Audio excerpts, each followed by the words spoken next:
Hello Wargamers. Today I'm going to continue my series of videos looking at how the 7th edition Codex differs from its predecessor, the 6th edition Tau Codex. This time looking at troops choices. This time we've had a 50% increase in troops options, guys. That's huge. It's huge. Now we have 3 choices instead of just 2, but really still just 2. So, we have your traditional Fire Warrior team, which you know and love.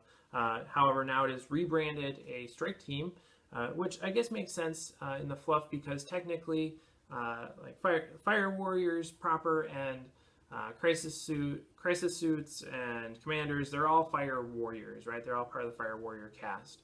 And so in a fluff sense, it actually makes sense that they would rename this something other than just Fire Warriors. So Fire Warriors, big change for them is that now they have access to this DS8 tactical support turret. Strike teams as well as breacher teams, their quirky brothers in arms, have the option to take this turret, which doesn't actually count as a model or anything. It can't be wounded. You can deploy it after movement, and then if enemies come within a couple inches of you, then the turret's just picked up and destroyed, or picked up and then you can redeploy it later on. So it's not really a thing. It's just kind of like a gun that's there but not there. So it's kind of cool. It makes a lot more sense for strike teams, for your traditional Fire Warriors teams with pulse rifles, than it does for anything else. But other than that, nothing has changed for Fire Warriors as you knew them before. The Breacher team is they're the new kids on the block. They're that 50% increase in troops choices, but they're really weird. Basically, they're the same as Fire Warriors, but now they have these short-range guns that have a strength and AP profile that varies based on its range to target. Within 5 inches, it's strength 6, AP 3, and then within 5 to 10 inches, it's what? Sorry guys, I gotta check that up again, or look that up again. Pulse Blaster. Up to 5 inches, yep, strength 6, AP 3, assault 2. 5 to 10 inches is 5.5, so the old go-to profile for Tau. And then 10 to 15 inches, strength 4, AP dash. So these guys are meant to be if I'm a Fire Warrior, I want my enemy right here. I want him looking in my eyes. And I want to shoot him in the face with it, apparently. And that really doesn't work well for Tau, right? Because, Tau don't want to be close, right? They get claustrophobic when you get too close. And they're not good in combat. So you don't really want your Fire Warriors just kind of walking up to some guy. Because if you use these guys, you better be sure that you destroy the unit that they're walking up to. Otherwise, they're going to be toast. So, so the gun is weird. It doesn't necessarily fit very well unless you were doing something maybe with a tide wall or something. But even then, probably not. The blaster is not high on my ranking of Tau weaponry right now. But they do have access to that turret, which again doesn't make sense for them because they are going to want to be mobile, and you're just going to be running around trying to throw down this turret. And it's a long-range weapon. They also have access to this, what's it called?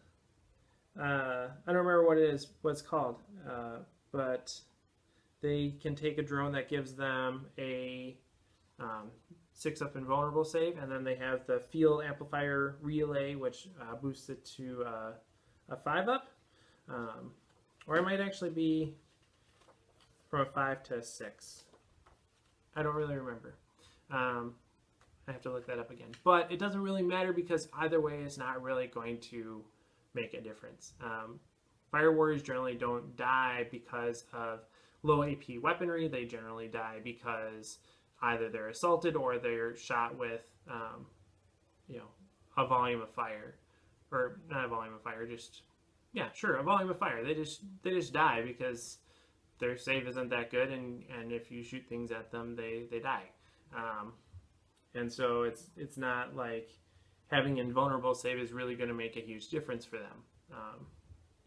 So these guys are just kind of awkward and don't really fit in with the rest of the Tau army as we're at least used to it.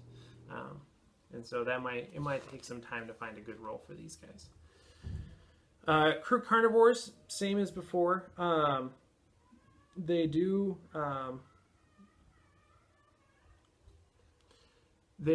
sorry, my neighbors are apparently just exploding. Yes, but Kroot Carnivores are basically the same. You still are going to want to take them for outflanking and mobility. The big thing with troops choices comes down to your hunter contingent. You have to take 3 troops units within the hunter contingent in order to have it. And so you're going to want to take at least 3 troops choices. The cheapest way to do that is to just take 3 minimum squads of strike team fire warriors. But Kroot might be more versatile. However, one of the big benefits of the hunter contingent is that you can have the coordinated firepower special rule.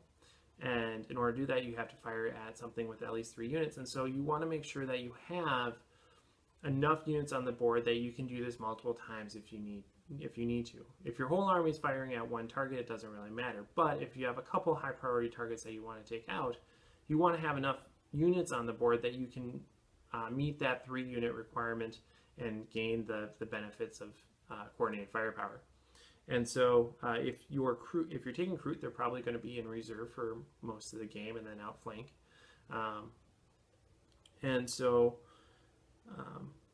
that doesn't help you in that regard. However, if you take Fire Warriors, they can add, they can count towards that total of units firing at a target. They have reasonable range, and so they can help you in this way. And so if you're taking a hunter contingent, you might want to give Fire Warriors a little bit more weight than you used to in the old codex, because now they're going to have added benefits in terms of being able to improve your access to coordinated firepower.